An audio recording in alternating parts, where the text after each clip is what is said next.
Okay, good afternoon and welcome to CS 536. I see a number of familiar faces and I think there are probably 367 students because I didn't fail that many 536ers last time. And a lot of new faces, which I'm sure I'll get a chance to know.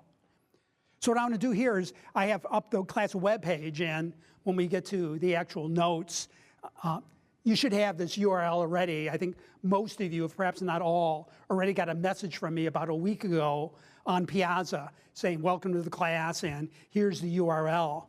But I wanted to walk you through there just so that you knew where to find things. We also have our class TA and grader available, and I wanted to introduce them so that you could associate a name with a face. In fact, one thing I'll ask for you, I think Akshaya,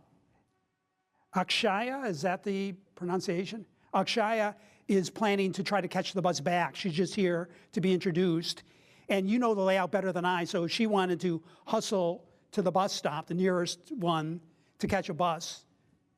What would you recommend she do? Somebody must know where the bus stop is, right? You're all driving cars?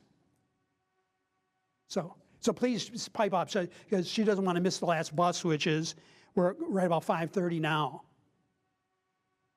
I think there is a bus that, I suppose, there is a bus that leaves later too, but if you look into. Right, well, there's one spot where the buses, these are the metro buses, the city bus. Right, so what should she do to get to that place? I'll just show her a map. Okay, okay, why don't you do that while I'm doing that. So I'm Charles Fisher and the instructor, so you'll be seeing plenty of me. And what I have down here, and we'll have it also in the notes, are some things. My office in computer science doesn't matter very much since we're bringing computer science to you instead of the other way around. What I'll be doing is I'll be teaching here, of course, on Tuesdays, but I'll also be holding office hours on Monday and Thursday just across the hall in Ender's Game. One of the things we've changed and I think improved is we're now getting coverage all 5 days of the work week.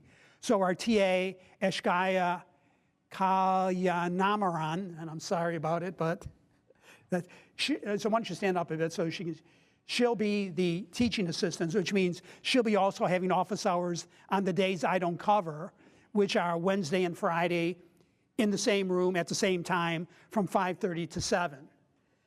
Now, many of you have taken the class and you know some of the tricks, but office hours are there to answer questions, of course, but it's also the case that many students use it as sort of a study hall. Now, this is not like the high school kind of study hall where you get sent there because they caught you smoking. And in fact, just as we were leaving campus, the fire alarm in our building went off.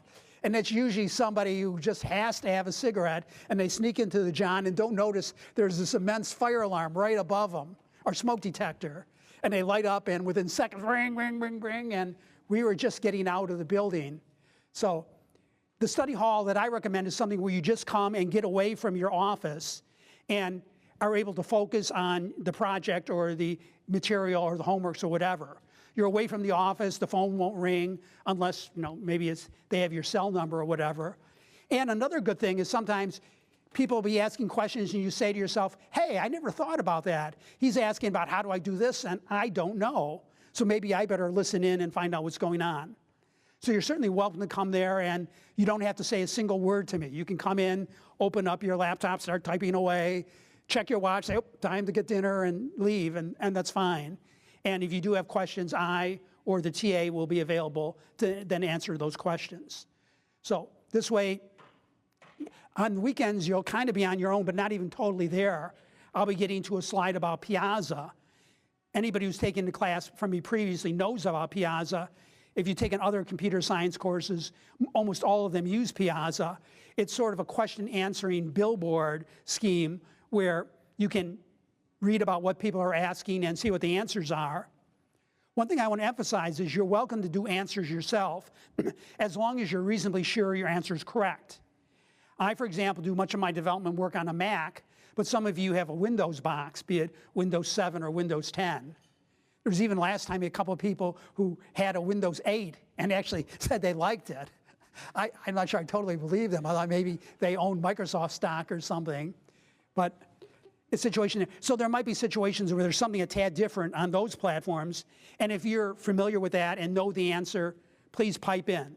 Sometimes there's simply these questions, I'm trying to download Eclipse and something happened. I think on Windows systems you have to set some environment variables sometimes to have it be able to find the Java compiler and the Java runtime. If you don't have that problem, that's fine. If you do, there's almost certainly somebody around who knows how to answer it. So if that's the case, please do so. We also have, this time also a grader, that's Mr. Jane. He won't be holding office hours because his official title is grader.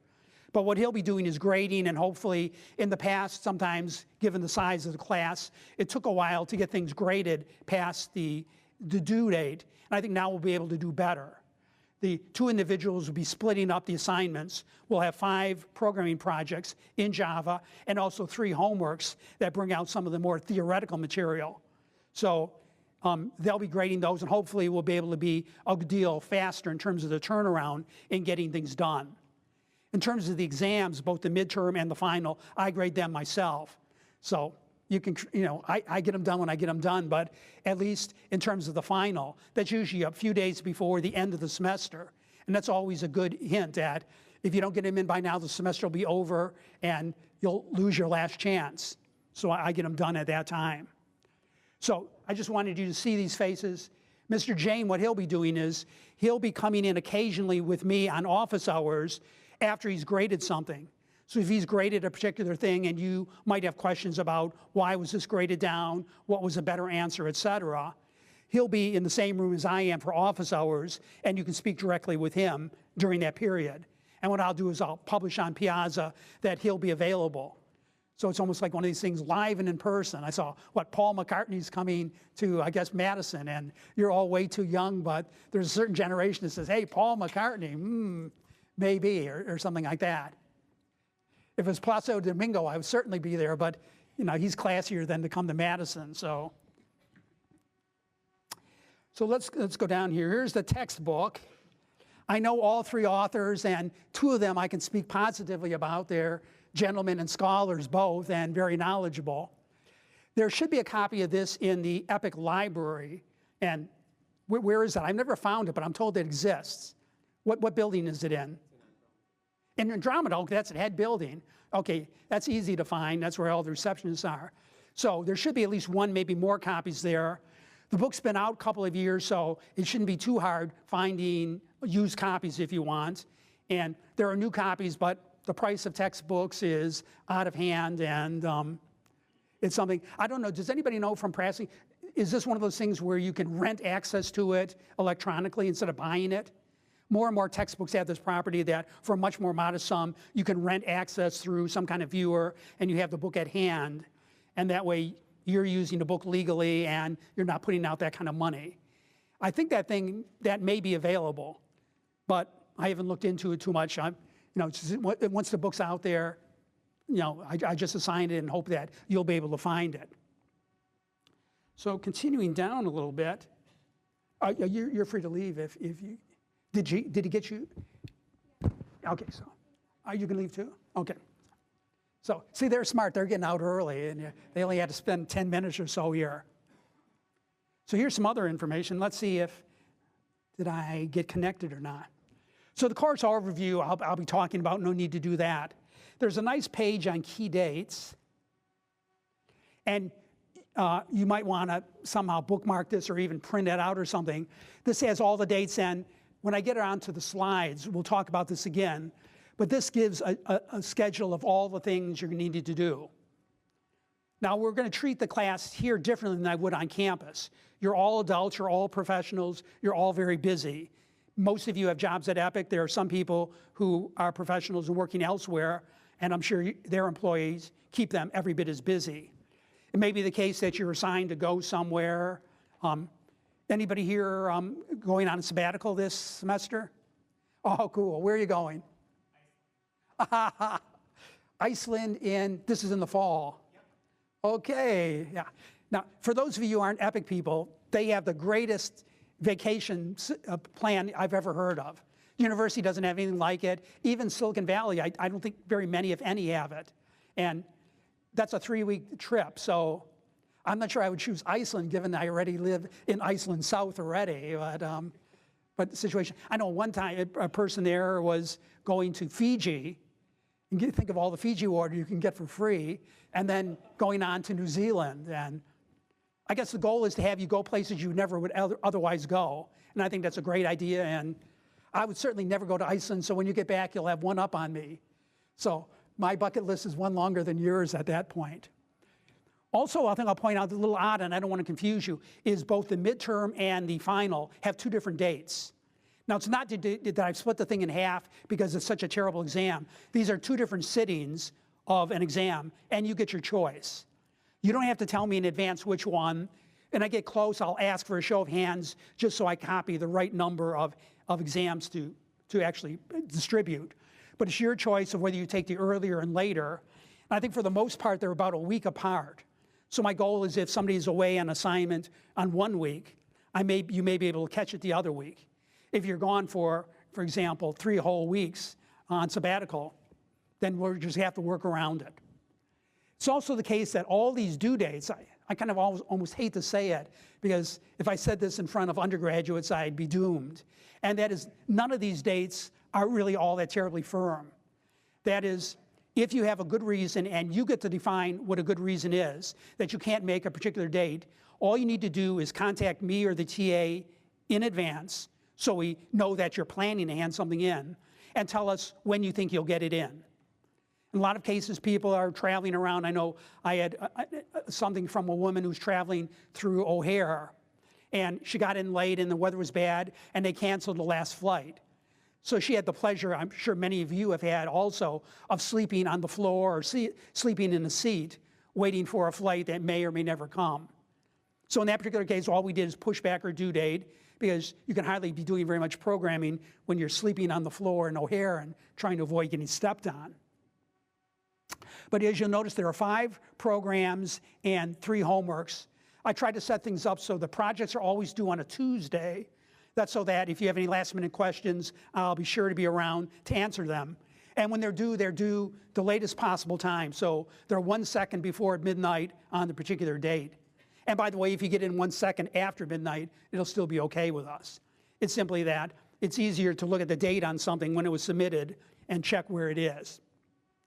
So the homeworks will be due on Friday, but now, of course, we have a TA who will be available to answer questions on Friday, and one or the other of us any other day. And, of course, you also have Piazza. Now, on Piazza, you can't simply say, what the hey is the answer to question 2? But you can certainly say something like, I'm not sure what you understand. I don't understand what this thing is really asking. Am I supposed to do this or do that or do both or do neither or whatever? So those sort of questions are certainly there.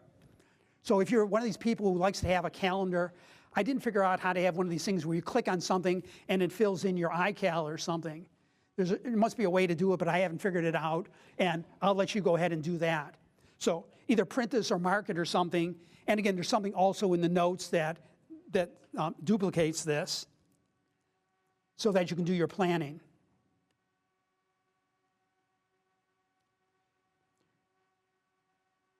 Grades are something. What will happen is for the homeworks and the projects, the grades will be distributed on Canvas. And there'll also be, when the grades are out, some explanation of how many points for this and typical errors and what were taken. So you'll be handing into something the university has called Canvas.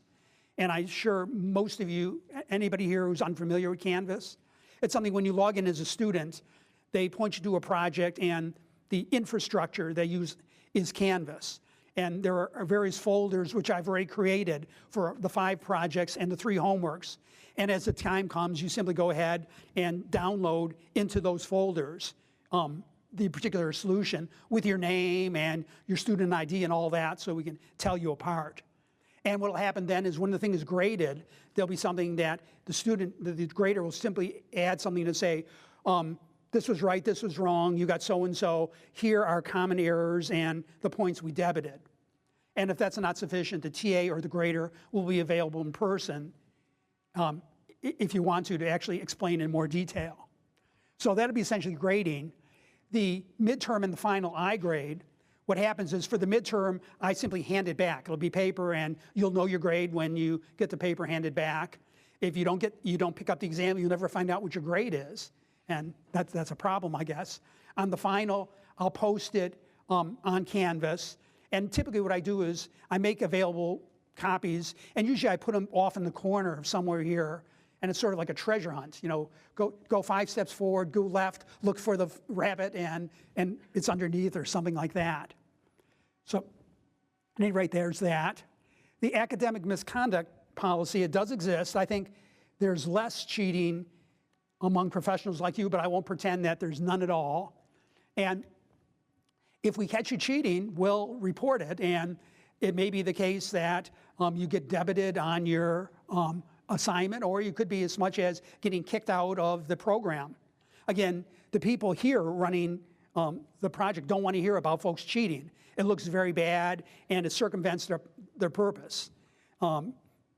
EPIC or your other employers are paying big bucks to get the classes out here, and they want you to learn the material, not try to get a grade without the material behind you. And it's self-defeating anyway. Many of you, I believe, want to become developers, and the reward for getting through the program is you get to go to the developers training school. But that's not a given that you're going to pass that. If you've been cheating and you don't know really what's going on, you'll simply fail at that level, and they'll say, well, how is it you got great grades, but now when we ask you to do something, you don't know how to do it? Either we're bad teachers or you're a bad or dishonest student. So it really doesn't profit you. Even if there's a sort of an emergency thing, come and talk to me. I've had cases, for example, one situation where a student had a sick baby. And of course, she couldn't focus very much on the project because of the sick baby. And what she did in the case is got a friend to give her a solution so she could hand it in on the due date. And we just happened to catch it.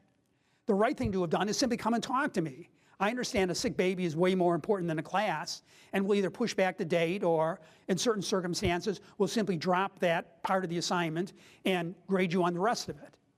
So I'm not out here to try to fail you. I'm out here to try to help you learn the material and move on in your career. And work with me, and I think we'll do fine. So here are all the details, and we have that on there because we do have the possibility, and at least on campus, if a person is caught cheating twice, it's almost certainly the case the second time they're booted out. And it's simply the case that you break the rules and get caught, bad things might happen.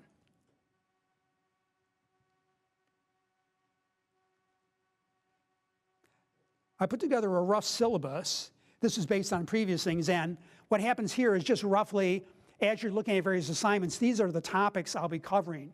Assuming, what I did this from the last time I taught. Usually the pace is about the same from semester to semester. Now, most of these terms won't mean much to you, but it's a situation there where many people like to have a syllabus to figure out where to go. If you go ahead and get access to the textbook, most of these things have chapters assigned to them. And in fact, as you'll see there, a reading assignments made from lecture to lecture to cover all this. So this is all the material we'll be covering. Let's see. This year, by an oddity, we have 14 rather than 15 lectures. What happens is I teach on Tuesday, and classes always begin after Labor Day, which usually falls on a Monday. But for some reason, classes didn't officially begin this year until Wednesday. So a week ago today, logically, there probably should have been a lecture. But under the rules of the university, if classes haven't started, you don't schedule classes. So it will actually have 14 lectures, and this is roughly what I plan to cover. Again, it may slip a little bit from one to the other, but many people like to see a syllabus so they know what's going to be coming up. Readings are essentially, and again, this is slightly tentative, but if you want to read ahead, if you're on your way to Iceland or something and there's nothing interesting to do, you can bring along this big heavy textbook or maybe get electronic access and start reading some of these beautiful chapters, and that'll lighten you totally about what's going on. So this is essentially the schedule I anticipate. Again, it may vary a little bit.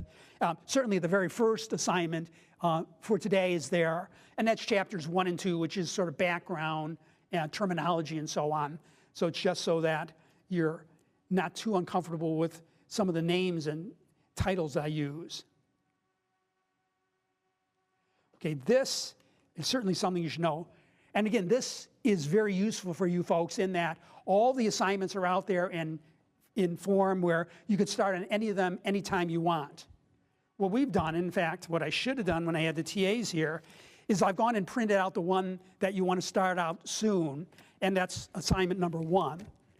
I'm going to hand out paper. I know not all of you like to use paper, but my idea here is sort of like motivation. Here's a piece of paper and it's in your hand. It's almost like being served a subpoena.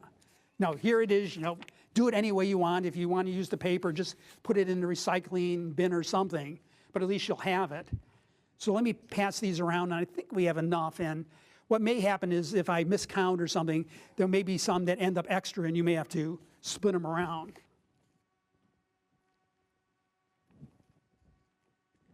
And I'm not really counting very much. I'm guesstimating. But there should be enough. I think I ran off 100, and what's the seating capacity of Beatles? A little under 100, isn't it? Yeah, I think it's a little under, so I think we should have enough. If not, you know where to find it, and you've got printers just like we do.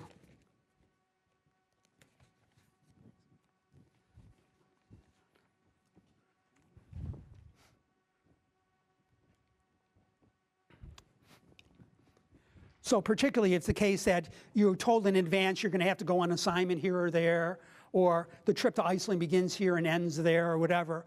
All these have definitions and due dates and all the rest. Now again, I don't expect you to do the final projects until I've had a chance to teach the material, but sometimes if you have to just rearrange things, you may have to do some reading ahead. Lecture notes could be made available to you before they're made available to the rest of the class, if you need that sort of thing. You notice for the programming aspects, there are situations there where we give you the assignment, that's the printed paper. We also give you a startup. On all 5 projects, you don't start from scratch. What happens is I give you a working Java program that does something. And what I'll be doing is at the start of the second hour, we'll actually go through assignment number 1 so that you can actually start on it this week if you care to. Okay, gentleman's got a few extra. Anybody fail to get one? Why don't you just bring them up there and I'll...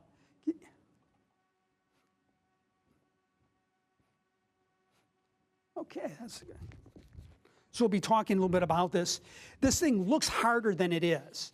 And one of the things I've been doing, harder because it's got 8 total pages. And my God, the first class, and he's got 8 pages already. You'll see a lot of the other assignments are actually fewer pages. But what this is sort of like, one of the best ways I'm told to learn foreign languages is by something called immersion. The military uses it, the diplomatic corps uses it, and some of you who are international students have lived through it. And that's the case where, say you're going to Azerbaijan, and is there an Azerbaijani language? Assume there is, I don't know if there is or not. So you go into a room where nobody speaks anything but Azerbaijani, all the signs are in that, the TV, the radio, everything is in there. And you have to pick up the language to survive. They'll yell, okay, dinner time, but they won't say dinner time, they'll say whatever it is. You want to decide, you say, hey, it's time for me to go to the bathroom. Where's the bathroom? Then you better figure out what it is, or follow somebody and hope they lead you to the right place. So this is kind of like that. We're going to throw some terminology at you just so you're comfortable with it. But actually what you have to do for assignment 1 is fairly limited. In fact, for those of you who've taken 367 with me, or CS 200 and 300, all it is a tree walk. You learned about trees. These are a little fancier trees than we saw, but really, we'll build a tree for you. We're going to give you the software already that will read in what looks like a very simple programming language and build a tree representing it. And you're going to have to walk the tree and get some information about the program as is contained in the tree. In fact, even there, what we're going to do is we're going to give you one analysis that already works. You'll have to do one that's slightly different and a tad more complex, I will admit, as the solution of project 1. If you're not using Eclipse, and you don't have to, I assume many or most of you are, there'll also be essentially a folder that contains all the Java code you need, source and libraries and all that. And there'll even be some test programs to try things out on. You can write your own, but it's always nice to have other things to try. And it'll be similar for the other projects. The homeworks are more straightforward, question 1, blah, blah, 2, and 3. And the due dates on those roughly correspond to when I expect I will have covered the material. So certainly you want to keep this at hand so that you know what's upcoming. I'll be handing out paper for all the projects, but again, that's more for emphasis. If you prefer not using paper, but just bringing it up on a screen and working from there, that's your prerogative. That's a fine thing to do. I didn't learn that way, but it certainly is a viable way.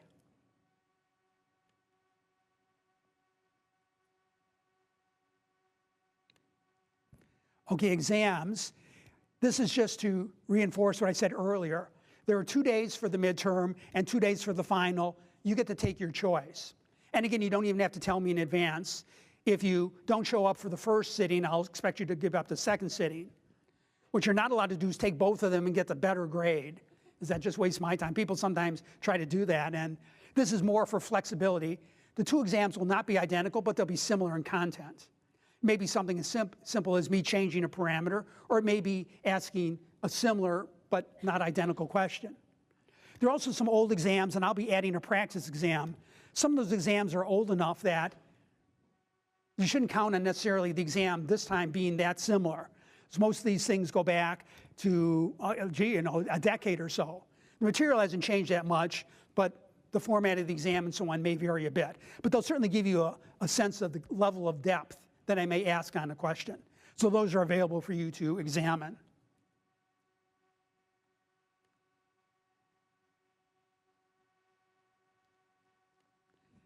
The handouts are simply another way of getting in separate spot all the stuff I'm going to be giving you by way of material. And there'll actually be some stuff added as we get deeper into the semester. Some notes on how to do code generation, for example. But these things are essentially the same, in fact, not essentially, totally the same as what I showed you on the exam page, the assignment page, but they're all in one spot. So you say, do I have all the things the prof has handed out? If you have all those in turn, you do.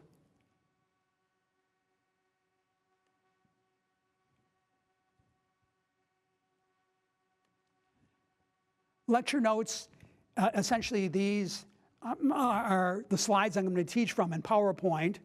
There's some supplemental notes that I'll be starting on the second hour.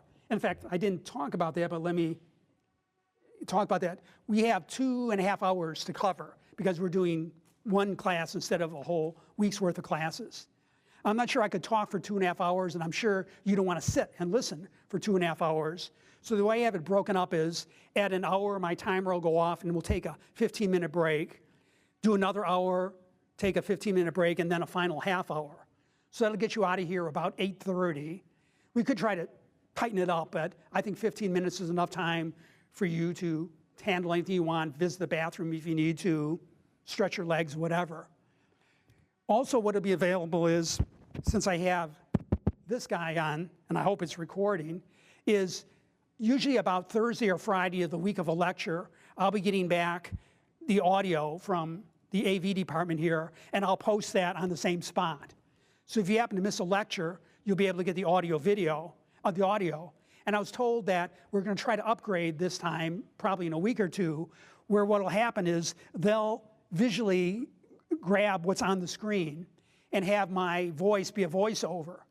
So right now, if I was saying, as I'm saying, here's lecture 1, you can see what I was pointing to. So it's not quite as same as having a full video, but in terms of having the correlation between what's on the screen and what I'm saying, that's good. And they're going to try to make that available. I think that's going to probably be a little bit bigger in terms of file size. And that's just one of the things these days, bits are so cheap that it's a shame not to use them properly. But if you are tight on memory or tight on bandwidth, be forewarned about that.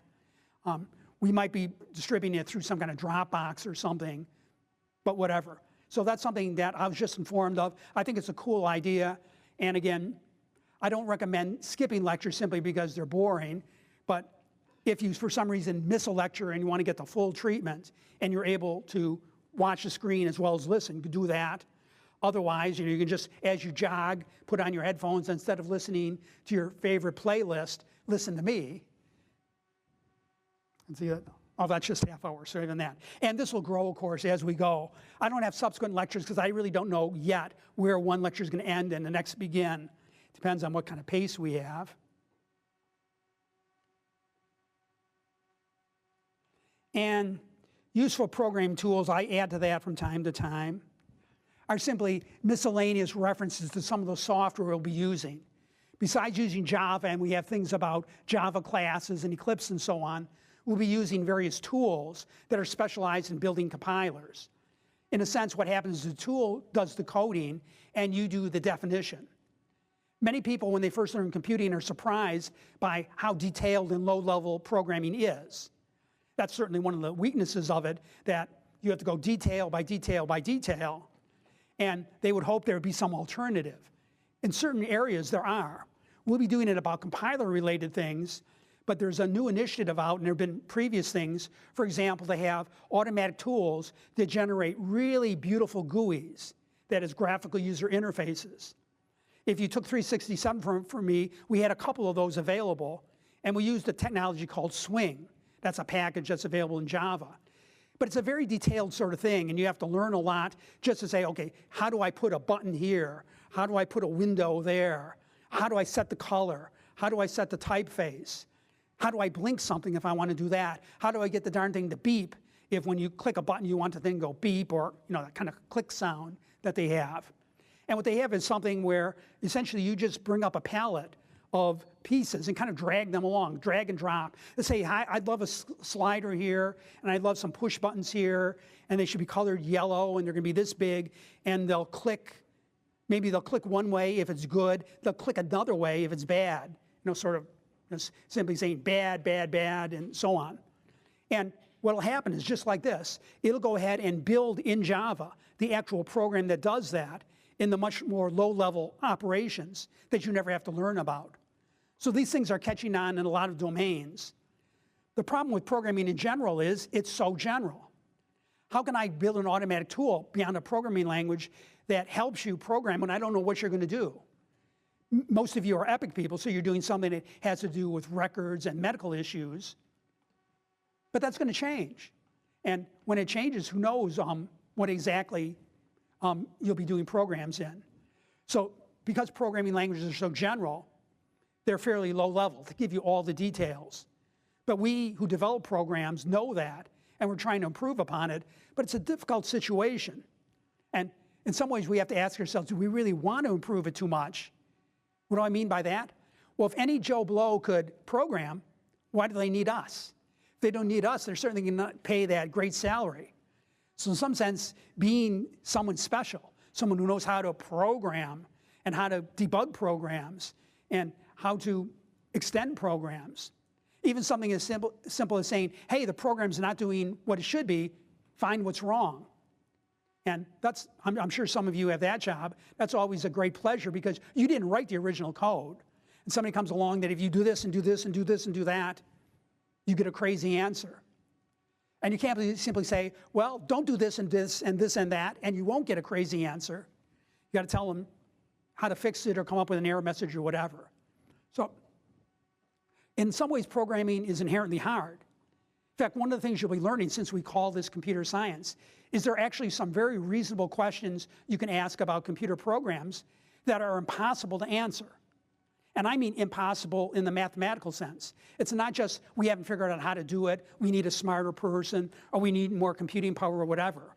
There are certain very reasonable things, and some of them have to do with programs and compilers, that you simply can't ask and get answered totally. Now, that doesn't mean in many cases you might not get a valid answer. It's simply in general, you can't solve it for all programs. Why? Because programming is so broad and so general. In some sense, almost any thought process that people do, we believe could be programmed. After all, we're deeply into artificial intelligence now. In fact, some of the hottest courses on campus, maybe we'll get a chance to bring some out here, is machine learning. It's actually possible for machines, by just watching input data and output data, to figure out how to correlate them. What's the best way to do this? What's the best way to do that? If you want to buy a car with this configuration, what's the best price I should offer? Where they get all the prices people are asking. If you ask too much, they laugh at you as a sucker. If you offer too little, they tell you, hit the road. We've got plenty of other people who will pay more. And they actually have machines that learn what the best way to do it is by sort of experience. Again, that's not my specialty, but it's pretty cool stuff. And it's information there that Well, if we could do that, couldn't we teach a computer to answer these questions? And the answer is yes, you could, but not for all programs. We can prove that there's going to be certain programs, and very reasonable programs, that will break the system, as it were. And we'll talk about that because I think it's very important that people realize there's certain philosophies there. There are other things, too, that we learn. There are things we can do, but they're really, really expensive. And that means you've got to be willing to pay a lot or get an inferior solution. And that's something, again, where you can show it's almost certainly the case. Thousands of computer scientists have studied this, that there's no solution that gives you fast answers. What it turns out is essentially that you end up getting exponential type programs. Exponential programs are things where as you double the size of the program, it doesn't get twice as hard. You increase the power of a certain base by that factor. So even adding one more piece of data doubles the time, not doubling the program, but adding to a list of 10 things, add 11th thing, and all of a sudden the time doubles. Add a 12th, it doubles again and again and again, so that it just simply doesn't scale to big problems. Tiny problems you can solve, big problems, you have to be very clever. But there are plenty of clever people, and there's a lot of computer science yet to be discovered. So here we'll have some stuff. I may add some stuff as we go.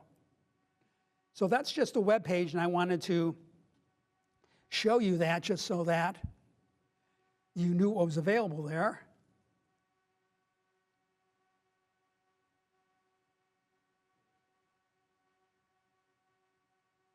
There we are. So now we'll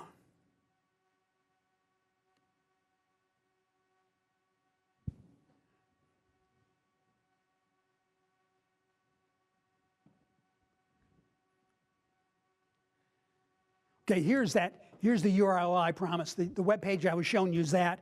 And again, you should have that in the message I sent you via Piazza, but make sure you have it in your bookmarks or something, at least for the semester, so you can get to that page.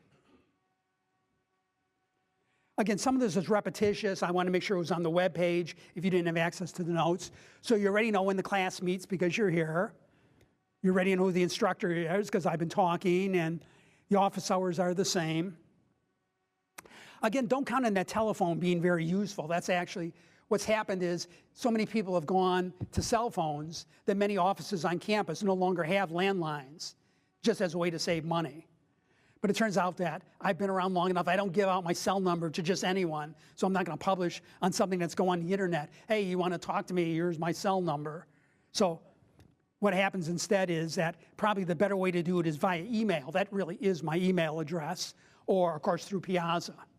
If there's something really critical or something, what you can do is leave a message at that number and have the receptionist contact me as quickly as is feasible. Okay, here's our teaching assistant you already met. And I guess you get extra credit if you actually learn to spell and pronounce her name quickly. Situation. So some of the people who are Indian ancestry, it's not hard. But some Indian names could even be worse. I think I had one fellow in a class, I think his last name had 18 letters in it. And what's this thing? This is probably not more than 12 or so. Yeah, 12. So 8 more letters in situation. And is that close to the record? What would the record be in terms of longest Indian last name? I think 20 or something along those lines. Yeah. Yeah. On the other hand, Chinese have it down well. You know, most of the surnames are something like Li or Lu or Wu or something like that. The downside of that is that there's 10,000 of them, and which one of them are you? So you get caught either way. I don't know. Is that a common Indian name? I can't believe it is, but. It depends on the region. It really, like names, commonality of this particular last name depends on the region. Right. Or the region that I think that's actually somewhat of a common name. Okay. I guess with a country with 1 billion people, every name has to be kind of common. Just run out of good names. Yeah, that's right. That's a good point. And here's Mr. Jain here, and he's on number 64. Jain is a fairly common name. I think Jain is a religious affiliation in India too, so that presumably his family is of that religious belief. And he's number 64, so you're right. Everybody's name gets repeated. I got my name in the late 70s when hardly anybody had email names, so nobody grabbed my name and I added it. This is, again, the same thing I showed you earlier, so I don't necessarily need to repeat it, but just at some point you should have that available to see what's upcoming in terms of assignments and so on, when the midterms are probably going to be, when the final exams, I think we have 2 pages of that, are. So either this thing or the thing I showed you on the web page, make sure you can find that if you need to decide when things are happening. The textbook, there's the full detail. Again, if you're an EPIC employee, there should be 1 or more copies in the EPIC library. And I don't know, does the library allow people to check books out, or you do have to read them? So you better scoot there quickly, because I don't think they have 70 or 80 copies, although if Judy wants to buy that many, I can probably have the publisher give her a discount, something like that. And there's the first reading assignment, which is, again, chapters just 1 and 2. And again, there should be used copies available. And I think the publisher here is Addison Wesley, actually Peterson, which is a subsidiary of Addison Wesley. I think they do have a fairly robust program of renting the property and viewing it on some software system where you have access it. It's just like renting a home or something. You have access for a while. I don't know if they let you print selected pages or not, but you should look into that too. Class notes, which we have here, these will always be posted a day or 2 in advance of the lecture. So you can look ahead and see what I'm going to talk about a given day, or if you're not going to be able to make a particular lecture, you've got that available, and the recorded form will be available later in that week. So audio recordings are available, and again, I just heard today also audio synced in with image capture of the various slides that are projected here. Piazza, it should be the case that most of you have gotten a message via email using whatever email you selected to say, hey, would you care to join Piazza? If you haven't joined, you should. And if you haven't gotten a request, that may mean that you registered pretty late. I sent this invitation out about a week ago, I think, and some of you, if you registered later, what I can do is I can add you between lecture segments today.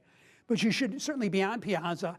And what you can do is there's a default that you can set or change of how often you want to be told that something new has happened in Piazza. I think the default is 2 hours. I don't know, it makes sense to have it much sooner, maybe except near due dates. You can also stretch it out to a longer period. And all that'll happen is whenever something has happened, you can go in there and look at it, and it'll be some students probably asked a question, or I publish some notice that you need to know. If the question has been answered, at some point I or the TA will get around to answering it. And again, if it's something that you know the answer to and are quite sure of the answer, you can answer it yourself also. And what happens then is I'll eventually look at it, and there's a little checkbox I can say, yes, indeed, it's approved by the instructor. This is a great answer. Go ahead and run with it. Or if I'm unhappy with it, I'll add some other thing saying, here's a more complete answer, or here's what I would have said if I would have had the chance earlier. Academic misconduct policy is very simple. Do your own work. There is one thing that I'll get to in a couple of slides, though, that's helpful, and that is for the projects, all 5 of them, you're allowed to have a partner. You don't have to. If you want to, you may. Piazza might be a great place to, if you want a partner and you don't know anybody, saying, I want a partner. It'd be something like one of those dating sites, except you don't have to kind of find a forged picture to put on there, and you don't have to say about how your greatest thing in life is to walk on the beach in moonlight and hear, the birds chirping or something like that, or rescue puppies, and go, in there and train them to catch frisbees or whatever. You can actually tell the truth, that I'm working here and I need somebody to work with. One thing I do recommend is if you're not comfortable with Java, some people here have used C or C++, or maybe Python or something else. Try to find a partner who is comfortable with Java, and that person then can help you if you have some questions saying, well, how does Java do this or how does it do that? C and C++ are very similar to Java in some ways and different in others. If you know C#, C# is almost identical to Java. It's not, the syntax isn't always the same. But what happens is, the reason C# even exists is because Microsoft is so rich. They said, here's a great language out here called Java, but it's kind of owned by Sun Microsystems and later Oracle. And these are great enemies of Microsoft. So Microsoft said, well, we're going to get a language that's even better. But 95% of it is just Java stolen straight out. all the detail work done, and they add a little bit here and a little bit there, and they say, we're C#. So if you know C#, and I know it's used here for some projects, that's fine. You'll have to use Java, which is its slight predecessor, but conceptually they're exactly the same. And in fact, as we learn compilers, one of the things we'll learn is everybody likes to say their sport team or their school or their puppy or whatever is the best in the world. And the same thing goes for programming languages. So I program Java. Oh, that's silly language. I'm a real programmer. I do C++. And C++ is for real programmers who really know how to tough it out. Other people say, oh, I don't use C++, because that's too fancy. I go to C, which is a really powerful language that lets you hang yourself 10 different ways without the least bit of worry. And you're laughing, but it's one of the great questions. You own a computer. Should you be allowed to tell the computer to do something that's flat out crazy? Because you own it. In the early days, it's situation, and in fact, in your earliest days, you could do unbelievably stupid things. And that's one of the reasons we got to languages. As you probably realize, inside of a computer, there are really two different types of things. There's the actual program, which is done in instructions. That's what the compiler does. And there's actual data, integers, characters, and so on. It makes absolutely no sense to add an instruction to an instruction because it's not a number. It makes no sense to try to execute an integer because it's not a program instruction. And in the old days, you could actually do that. If you want to say, go ahead and add these two memory locations that just happen to contain instructions, you could do it. You get something that's not a valid instruction, almost certainly, and not a valid anything. It's pure garbage. But if you want to tell your machine to do it, by gosh, it'll do it. Java is more restrictive. There's no way to actually even get at the instructions that correspond to a Java program because you shouldn't be changing them. Why? Well, because they've been checked by Java to be valid. If you change that program, you may change it from a valid to an invalid program. Who would want to do that? How about a bad guy? How about a hacker? How about somebody who would want to slip in and find out information so that when you click one thing, say you click, you're on Amazon and you have that thing I don't trust yet, but the one click buy, you see something, click, you got it. And he says, okay, you go ahead and reprogram it to you, click, you got it, and they send your credit card number to the bad guy. Because, of course, when you buy, you have to give the credit card number.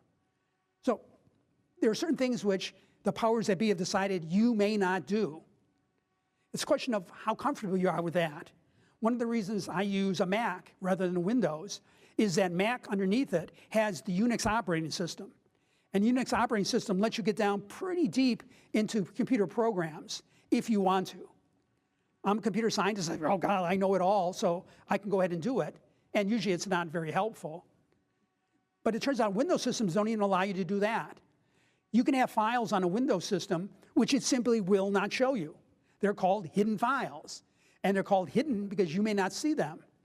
But if you want to get rid of that hidden file for whatever reason, why would you want to do that? Well, one of the things they use as hidden files are things called cookies. Everybody knows about cookies. But what you may or may not know is that most systems have cookie editors. And one of the things you can do is, if you're an El Cheapo like me, say you want to log into somebody's website, not somebody's website, but some page.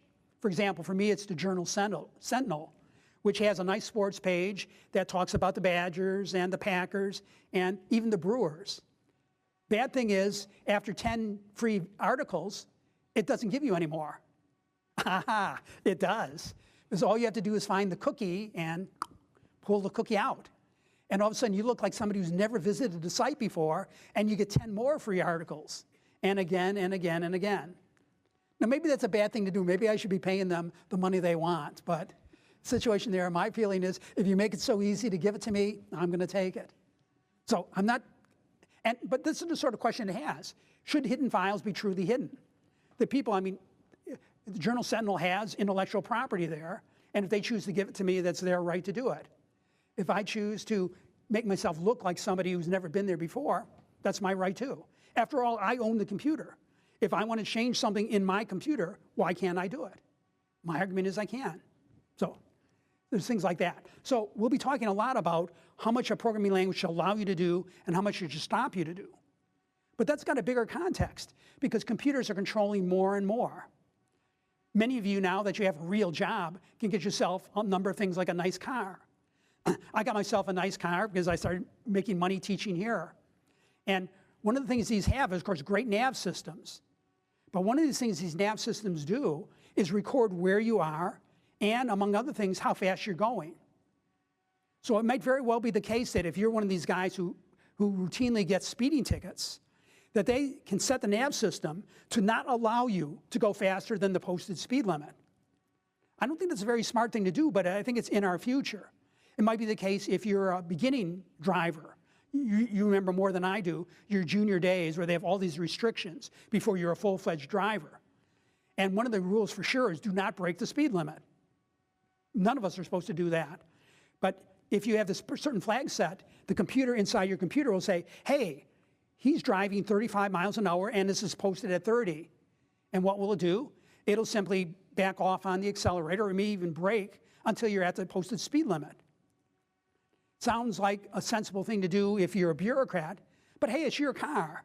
It's the middle of the night, your system, there's nobody out there and you can't go 35 miles per hour if you want to in your car on the roads your taxes pay for. That's the sort of thing we have to ask in the more general. What should we, as we do programs, what should they allow people to do? Anything? Probably not. Very, very restrictive. You're going to have some very unhappy people, but something that we control because we're the people that write the software. That's one of the great things. The bureaucrats come up with all these rules, but they don't know how to program, so they can't enforce them until they find people like us who are willing to do it. So this situation is again, I said, assignments are due on a date. That's more to help you spread out the work across the semester. But if it's the fact that you have a reasonable reason why you can't, you're on assignment, you had a deadline you had to meet, maybe one of your children is sick, your grandmother's having, your grandparents are having their 50th anniversary and you very much want to be there, just tell me. As long as you're willing to set up an alternative date that's not too far off, we can do it. And I would never tell that to an undergraduate because they'd all of a sudden have more grandparents than are physically possible to have, except maybe in Hollywood or something where you can have as many parents and grandparents as you can imagine. Something people want to know. Here's roughly how much things count. Now, let me warn you about, sometimes toward the end of the semester, people try to kind of retrofit these numbers into a projection of the grade they're going to get.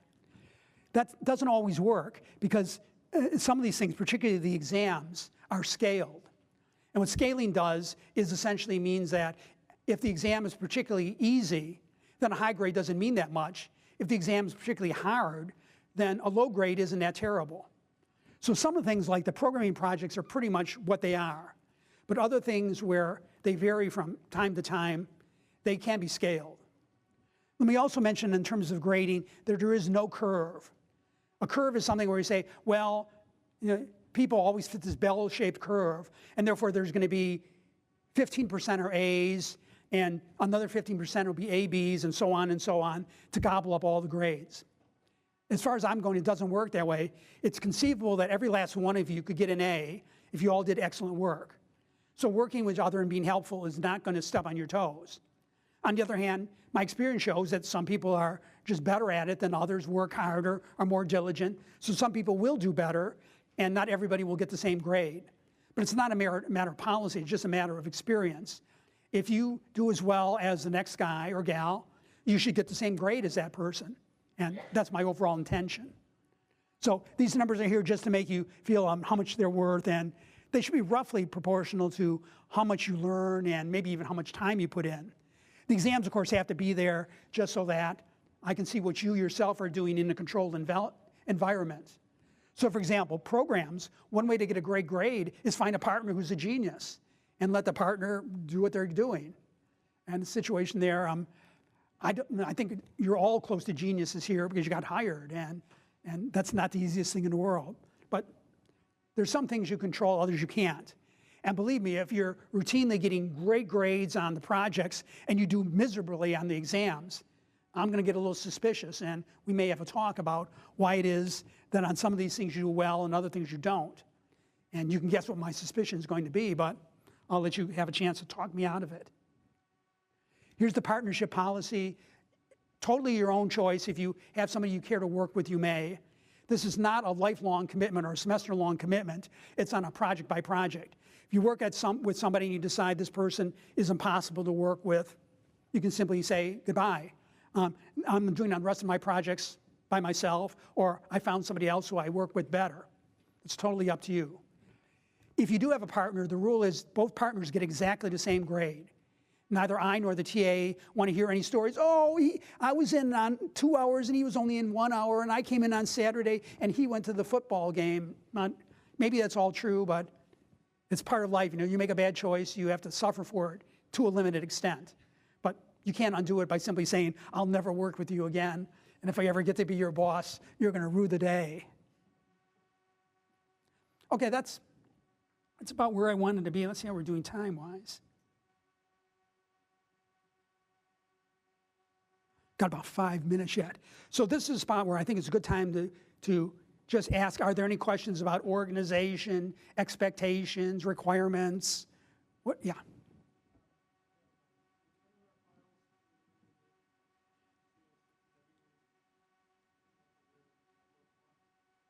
You turn in the files under Canvas, and they have, I already have in Canvas, so sign into Canvas, and there should be a tab called Assignments, I think it is, and each of those should have an assignment for homework 1, homework 2, and so on, and they'll simply be in there. Now, I think Canvas lets you add items more than once. So one thing I will warn you about, sometimes people put in an assignment, which is fine early, and you say, oh my gosh, I forgot totally that I had to do this also. So you hurry up and get in an updated assignment still before the due date. And what happens then is that you have 2 assignments which have the same name. What you should do in that case is change the name and email me or the TA that here's the situation. I handed in the first one and I didn't want that one, I want the second. Reason for that is I'm not sure about Canvas, but many systems don't let you remove something once it's in there. You put it in there and it stays in there for purposes of grading. So if you have to put in 2 or 3 versions, make sure you make clear to us which one you want graded. You know, you can do something, add a date or something or else, or all good program hand-ins ought to have a README file that is a file named README that should be read. And in there you can say, oh, the first thing I handed in is incomplete, please don't grade it. This is the thing that is more complete and the thing I really want graded. If you do that, that's fine. Any other questions? Oh, let's go. Yeah. Say it a little louder. No, any recent version is there. I've been using one that's about a year old. I'm trying to remember. Eclipse has all these god-awful crazy names, so that I guess they fit well with Epic here with all these buildings. If, by the way, some of you I know are not Epic employees, if you're wondering why it is that we are holding a room in Ender's Game, it's not like he's running a crap game on the side or anything like that.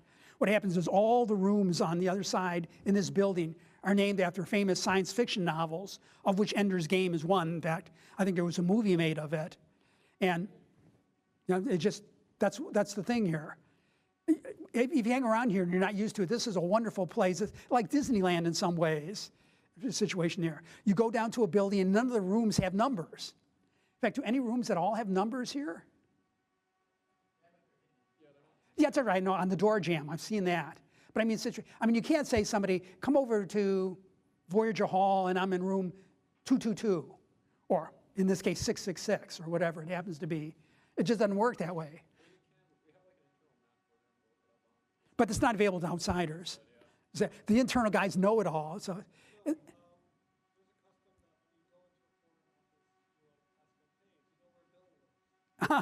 yeah.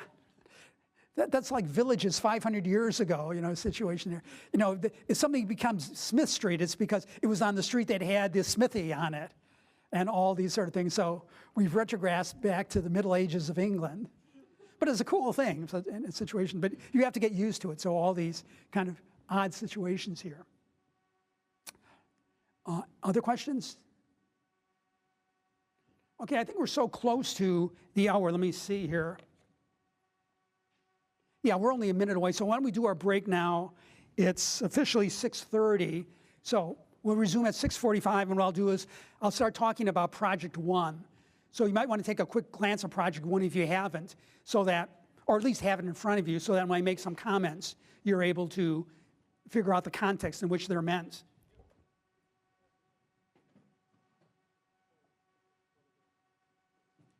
It looks like the class is not available on Canvas. Like I can see it, but I can't get into it to view the material. You mean in terms of registration? No, on Canvas for like submitting assignments.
Okay, I think it's time to resume.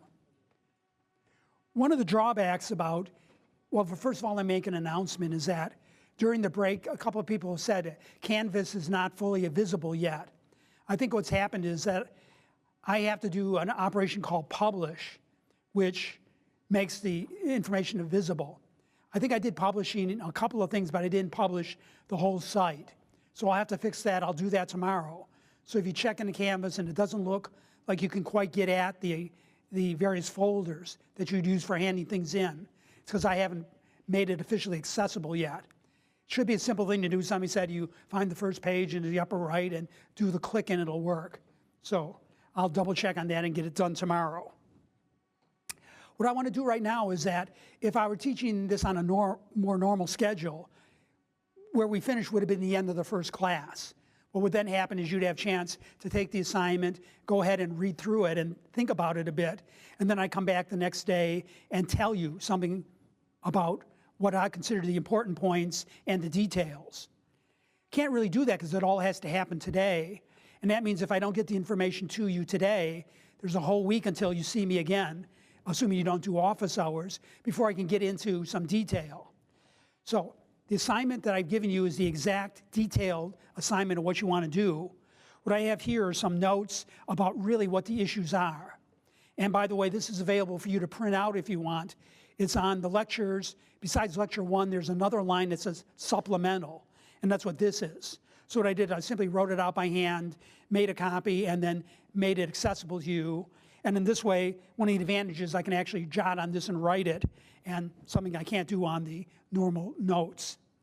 So here's what you have to do. I've invented a very simple language.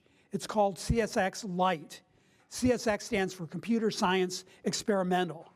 It's an experimental programming language being used in computer science. And light is just like light beer or light anything else. It's not the complete item, but enough to give you a taste. So I'm not really a beer drinker, but does light beer really taste as good as the real thing? No. That's a lot of people say. I drink other beverages. Of course, here, I can't admit I ever drink adult beverages. So I drink pure spring water and occasionally maybe a little bit of orange juice when I'm feeling risque. You believe that? You believe anything, but whatever. So what we're going to do is we have a very simple programming language. And what I've done is given you a program, part of the first handout, that will actually take the program you enter and convert it over into a tree form. Well, this is the form that we start with. These are simply characters typed into a file. Notice there's some formatting going on because I wrote it as a human, and I've learned various rules about how to make programs readable to humans. But the point of a compiler is not to make it readable to humans per se, but make it understandable to the computer so that it can analyze it and understand it. So in this particular case, this is a simple language that has, just like Java, the notion of blocks. A brace is a block. In Java, an entire class is a program, but a program is essentially a series of fields and a series of methods. So it's one block of things that's called a class. Here we don't even bother to give it a class. We simply say, here's everything that comprises a program, from the start brace to the end brace. And in this case, it has some declarations that are very similar to what you've already learned in programming. So we have a declaration of int for integer and bool for boolean, and we've given it a name, a so-called identifier. I've chosen simple names, but you're all taught give them good, meaningful names. But since this is so minor, it doesn't really matter. And we have something that looks familiar.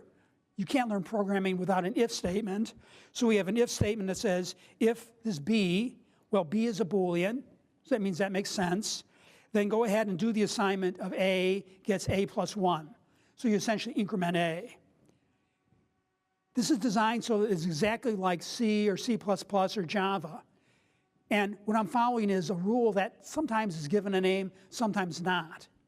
I had a colleague who worked here for 5 years. His name was Marv Solomon. You may have met him or so on.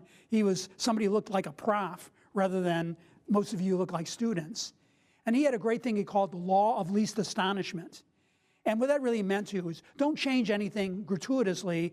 If something is accepted and understood, leave it alone.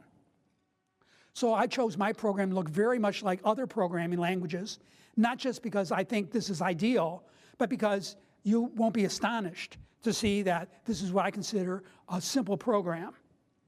Well, what you're going to do is something very elementary. Namely, you're going to analyze this program. You're not going to translate it. You're not going to change it into an executable program. That'll what you'll be doing throughout all the projects. What we're going to do is a simple cross-reference lister. And if you're familiar with books of any sort, they usually have in the back an index. Certainly my book has it, and others do too, that say, oh, you want to know about this particular term, it's defined on page so-and-so, and here are some other important references. Well, we can do that in programming languages. In fact, it's something that's done routinely in Eclipse, where it says, okay, on line 1, remember I'm doing it on a printout, but if I was in Eclipse, I could actually have a screen visualization of the program and actually access lines, highlight them, change their color, change their font, whatever. So in this case, I say on line 1, you have a declaration of A, and he's integer. So, okay, and he says, oh, by the way, here's where A was used. It was used on line 4 twice. So if I was in a fancy system like Eclipse, I could say, here's a definition, show me all the uses, so I can track down how it's being used. It says, also on line 2, you have another definition of B. Its type is Boolean, and by the way, it was used on line 3.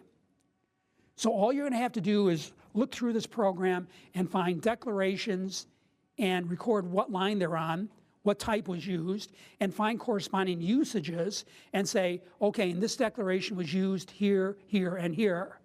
In this case, I have only a couple of lines, but it could be several lines that show all the places it was used. So it's creating a cross-reference for a program. We're going to give you the program and analysis up to the point of creating a tree, as I'll show you shortly. So it turns out this cross-referencing is actually used in Eclipse and in other systems for debugging. It says, okay, it looks, here's A, show me all the places it was used because I want to perhaps change the type. There's also an operation in Eclipse called refactoring where you find all the uses and consistently change the definition. That's something that turns out handy if, for example, you define the method. And you say, okay, you write the method and its definition and all its uses. And you say, oh my gosh, I forgot to add this parameter.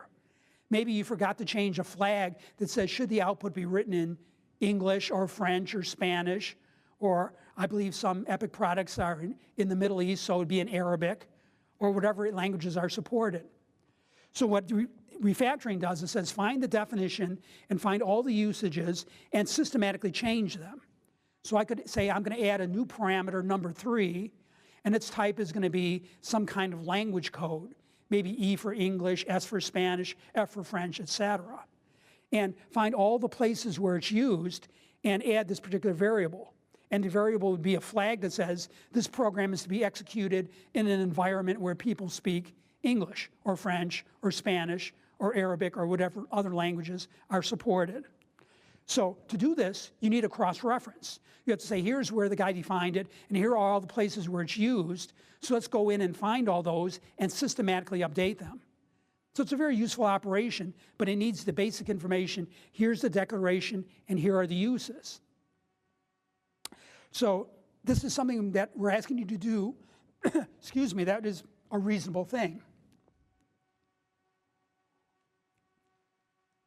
So what are you going to get out of this? We're going to learn something about Java coding, or at least refresh yourself.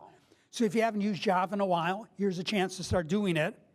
And we're going to learn some compiler terminology and concepts. So think of this thing again, where immersion sort of thing, where you're in an environment where all these terms are around and you have to coexist with them. So we're going to have something called a scanner, and I'll get to that shortly. You don't have to program that. We've given you that for this language called CSX Lite. We're going to have a parser. A parser finds the structure of a program. We've given you that, and it builds a tree. A little more complex than what you see, but essentially it's got a root and it's got children who have children who have children, and that contains the information about a program. It's not in a character-oriented form. Notice the limitation of this is that this character-oriented form is purely for human formatting. If I wanted to, I could have written this entire program on one line. Now, why in the world would I have done that? The answer is I wouldn't have, but a number of programs are not written by people, they're written by other programs. So a program that writes another program doesn't have to read it, it just generates it. So if it was on one long line, like a ticker tape, that's perfectly okay. If I wanted to, I could even be perverse and sort of invert things and write a program that was read vertically instead of horizontally. So brace, int, a, semicolon, bool, b, semicolon. And I think there's some languages. In the case that Chinese is read vertically rather than horizontally in terms of, yeah. So if, for example, I was motivated by a culture where I was used to Chinese, and again, consider these perhaps Chinese symbols rather than English language symbols, they could be written vertically, and as long as the system knew to read up and down rather than left to right, it would work.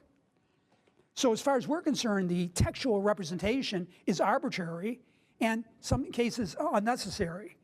What we really want instead is something that will take the program and create it into a tree structure. So it's called a tree because it's a tree. It's a syntax tree. That simply means it shows the structure.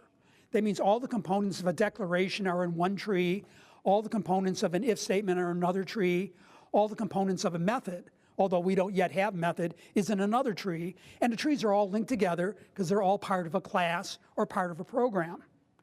So we'll create an abstract syntax tree. Corresponding to that is something you will have to implement, and hence I'll talk a bit more about it. Namely, you have to create a symbol table. A symbol table is essentially a hash table, for those of you who remember 367 or CS300. And a hash table typically has two things. It has a key and a value. The key in this particular case is the name of the identifier, and the value is a two-part object, namely its type, and a list of all the spots where you eventually find it was used. So you can imagine this thing is being processed as every time I see a declaration, I'll put it into a table. And inside that table, I'll have the identifier be the key, and I'll have some value information that says its type and where it's used. Once this is created, I can imagine all the usages. How do I know these are usages? Because they're in a tree that's not a declaration. Certain trees say, I am a declaration. And that tells you that this is meant to be part of a definition of an identifier. Other parts just say, I'm using it, and I'm using an identifier. Possibly, notice, in an if statement, possibly as a left-hand side of an assignment, possibly as part of an expression. When I see those, I say, hey, in my language and in most languages, these things need to be declared before they're valid. Well, how do I find they're declared? I go ahead and look up in this hash table, which we call a symbol table, say, hey, have you seen a declaration for A? Yes, I have. Here it is, and it says, here's the spot where I have its type, so I know A is meant to be an integer. At some point, I'd have to verify that because I was doing a plus, A was an integer rather than a Boolean. You won't be doing that yet, but later in the semester you will. That's called type checking, and this is part of the rule that says not all programs that look sound make sense. And if a program makes sense, I've got to at least tell you it's an error. And if I'm really very nasty, I may not let you actually run it. There are many compilers who say, if your program has even one error in it, I won't generate code and you can't run it. Maybe that's right, maybe that's wrong. We'll have to find out about workarounds. But if a program is too jumbled, why translate it into a program that has no chance of success? It's sort of a situation where maybe you're doing a work of art and you paint it and paint it and paint it, and you say, oh my God, this is so ugly, nobody would want it, so you just toss it and start again. In many ways, that's what the compiler says. If I find too many flaws in your program, I'm going to toss it out. You better come back with an updated program, maybe different, maybe slightly modified, that meets my standards of taste and my rules.